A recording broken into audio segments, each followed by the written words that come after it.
Snobbery of European countries towards Yezidis. Migration has always been one of the key problems in human history. Everyone has long known about the causes of migration, economic problems, martial law.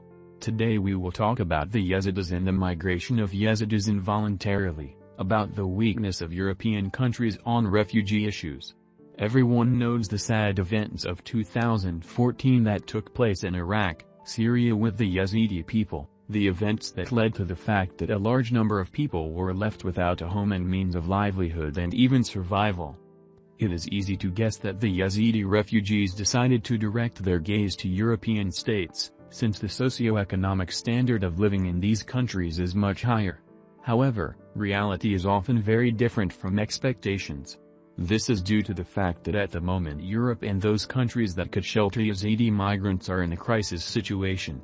Why did this crisis break out now? As you know, Europe has been a crossroads of human mobility since ancient times.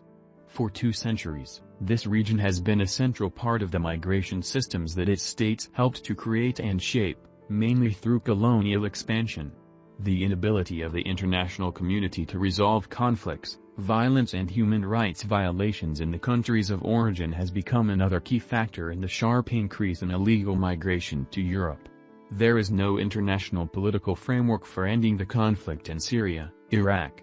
Naturally, all this inability of the international community to solve and change the situation in the Middle East has led to a flow of immigration among the Yezidis and other national minorities who have suffered in these territories.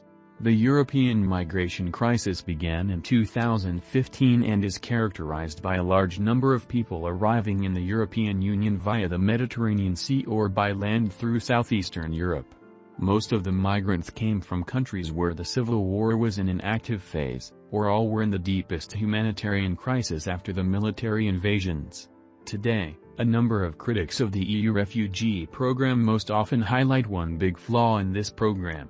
Namely, the fact that the EU has not studied the issue of the Yazidi minority of the Middle East, the genocide and the tragedy that was created with the Yazidi people.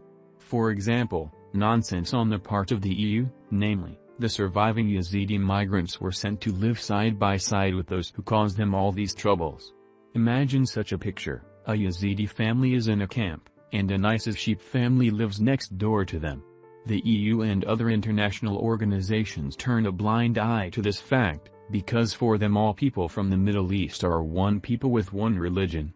The snobbery of these countries towards Yezidis and other non-dominant minorities remains unchanged even outside the camps. Those Yazidis who were able to get out of these camps and get to European countries say that they had to go through the hell of bureaucracy in order to convince the migration authorities that they are victims of events. The root of the problems is that the EU countries do not delve into the problems of the Yezidis and they do not select thorough programs for the rehabilitation of Yazidi migrants.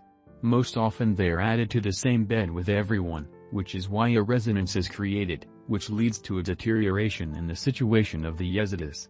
In addition to all the above problems, today Yazidi immigrants are faced with a pandemic.